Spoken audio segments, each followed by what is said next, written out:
இன்று திருவாசகத்தில் திருக்கோத்தும்பி என்கின்ற 10வது பதிகத்திலிருந்து சில பாடல்களை உங்களோடு பகிர்ந்து கொள்ள விளைகிறேன். கரணங்கள் எல்லாம் கடந்து நின்ற கரைமிடற்றன் சரணங்களை சென்று சார்தலுமே தான் எனக்கு மரணம் பிறப்பென்றிவை இரண்டின் மயக்கருத்த கருணை கடலுக்கே சென்றுதாய் கோத்தும்பி என்று மாணிக்கவாசகர் இந்த பாடலிலே இறைவனை கருணை கடல் என்று குறிப்பிடுகிறார். அரசவண்டே, கரணங்கள் எல்லாவற்றையும் கடந்து நின்றவன் இறைவன். அவன் கழுத்திலே கரைமிடற்றன். அவனுடைய திருவடிகளை சென்று சார்தலுமே எனக்கு முக்தி அடைவதற்குரிய வழி. மரணம் பிறப்பு இவற்றினுடைய பயங்கள் அனைத்தும் அதனால் தீரும். அப்படிப்பட்ட இறைவனுடைய திருவடிகளிலே சென்று நீயும் ஊத வேண்டும் என்று குறிப்பிடுகிறார். அடுத்த பாடலில் நோயுற்று மூத்து நான் நுந்துகன்றாய் இங்கிருந்த நாயுற்ற செல்வம் நயந்தறியா வண்ணமெல்லாம் தாயுற்று வந்தென்னை ஆண்டு கொண்ட தன் கருணை தேயுற்ற செல்வர்க்கே சென்றுதாய் கோத்தும்பி என்று குறிப்பிடுகிறார். அரசவண்டே, நோய்வாய்ப்பட்டு வயது முதிர்ந்து என்னுடைய செல்வங்களில் எல்லாம் மாறுபட்டு திரிகின்றவனாகி என்னை இறைவன் தாய்போல் வந்து என்னை தடுத்து ஆட்கொண்டு அவனுடைய கருணையினாலே என்னை உய்வித்தான். தாயுற்று நோயுற்று மூத்து நான் நொந்துகன்றாய் இங்கிருந்து நாயுற்ற செல்வம் நயந்தறியா வண்ணமெல்லாம் தாயுற்று வந்து என்னை ஆண்டு கொண்ட தன் கருணை குறையாத செல்வம் உடைய திருவடி மலர்களிடத்திலே சென்று நீயும் ஊத வேண்டும் என்று குறிப்பிடுகிறார். அடுத்த 11வது பாடல் முக்கியமான பாடல். ஏனெனில் மாணிக்கவாசகர் பல பதிகங்களில் கல் நெஞ்சு உடையவன் நான், என்னுடைய கல் மனதை உருக்க வேண்டும் என்று கேட்டுக்கொண்டே வருவார்.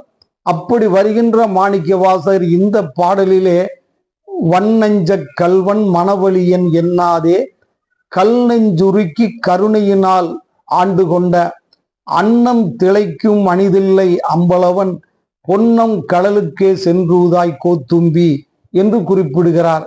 அரசவண்டே, இவன் வன்னெஞ்சமுடையவன் கல்வன் மனவழியன் என்றெல்லாம் என்னை தள்ளி ஒதுக்கிவிடாதபடி அவர் என்னுடைய கல் மனதையும் உருக்கி கருணையினால் ஆண்டு கொண்டார். வன்னெஞ்ச கல்வன் மனவழியன் எண்ணாது கல் நெஞ்சுருக்கி கருணையினால் ஆண்டு கொண்ட அன்னம் திளைக்கும் அணிதில்லை அம்பலவன். இந்த இடத்திலே மாணிக்கவாசகர் தில்லை பதியிலே அன்னங்கள் பறவை திளைத்து இருக்கிறதாம். அப்படி திளைக்கின்ற அந்த அழகிய நகரத்திலே இருக்கக்கூடிய சிவபெருமானுடைய திருவடியிலே சென்று ஊத வேண்டும் என்று குறிப்பிடுகிறார். இதே அன்னப்பறவையை 16வது பதிகம் திருப்பொன்னூசல் அதிலே 2 இடத்திலே குறிப்பிடுகிறார். 2வது பாடலிலும் 7வது பாடலிலும் உன்னர் கரிய திரு உத்தரகோச மங்கை மன்னி பொலிந்திருந்த மாமரையோன் தன்புகளே பண்ணி பணிந்திரஞ்சு பாவங்கள் பற்றறுப்பான் அன்னத்தின் மேலேறி ஆடுமணி மயில் போல் என்னத்தன் என்னையும் ஆண்டு கொண்டான் எழில்பாடி பொன்னொத்த பூன்முளையீர் பொன்னூசல் ஆடாமோ என்று குறிப்பிடுகிறார். உள்ளபடியே மேகம் வருகிறது, மாலை நேரம். ஆண் மயில்கள் தோகை விரித்து ஆடுவதை நீங்கள் பார்த்திருக்கலாம். ஏதாவது ஒரு பாறையின் மீதோ அல்லது மொட்டை மாடியின் மீதோ அந்த மயில்கள் தோகை விரித்து மேகத்தினுடைய சில் என்ற காற்றிலே தோகை விரித்து ஆடும். ஆனால் மாணிக்கவாசகர் இந்த இடத்திலே பெண்களை குறித்து என்ன சொல்கிறார் என்றால், கீழே இருப்பது அன்னப்பறவை. அந்த அன்னப்பறவையின் மீது மயில் நின்று ஆடுகிறதாம். இப்படிப்பட்ட ஒரு அழகிய உவமையை வேறு இலக்கியத்திலே பார்ப்பது மிக கடினம்.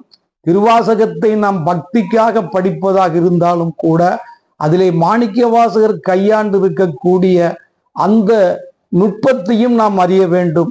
இதையேதான் வள்ளுவ பெருந்தகை காமத்துப்பாலிலும் அனிச்சமும் அன்னத்தின் தூவியும் மாதரடிக்கு நெருஞ்சி பழம் என்று அங்கு குறிப்பிட்டிருப்பதை நாம் உற்று நோக்கத்தக்கதாகும்.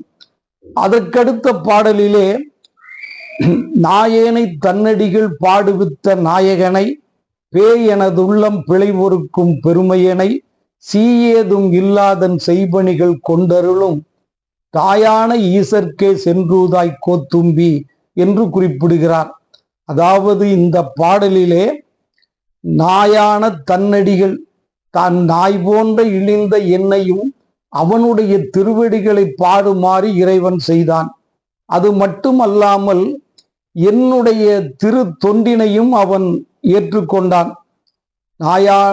நாயான என்னை அவனுடைய திருவடிக்கு தொண்டு ஆற்றிட செய்து அந்த திருத்தொண்டனையும் தனக்கு மகிழ்வோடு ஏற்றுக்கொண்ட பெருமான் அவனே தாய் போன்று வந்து என்னை ஆட்கொண்டும் அருளினான். அத்தகைய திருவடிகளை உடைய சிவபெருமானின் திருவடி கமலங்கள் இடத்தே சென்று கோத்தும்பி நீ ஊழ வேண்டும் என்று மாணிக்க வாசகர் வேண்டுகிறார்.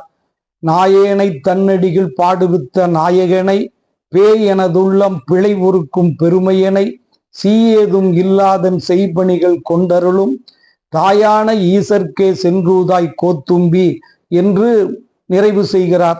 இது போன்ற பாடல்கள் பதிவுகள் தொடர்ந்து உங்களுக்கு வர வேண்டும் என்றால் நூல்காஞ்சி என்கின்ற யூடியூப் சேனலை பதிவு செய்வதோடு பிறருக்கும் நீங்கள் இதனை பகிர்ந்து கொண்டு ஆதரிக்குமாறு அன்புடன் வேண்டுகிறேன்.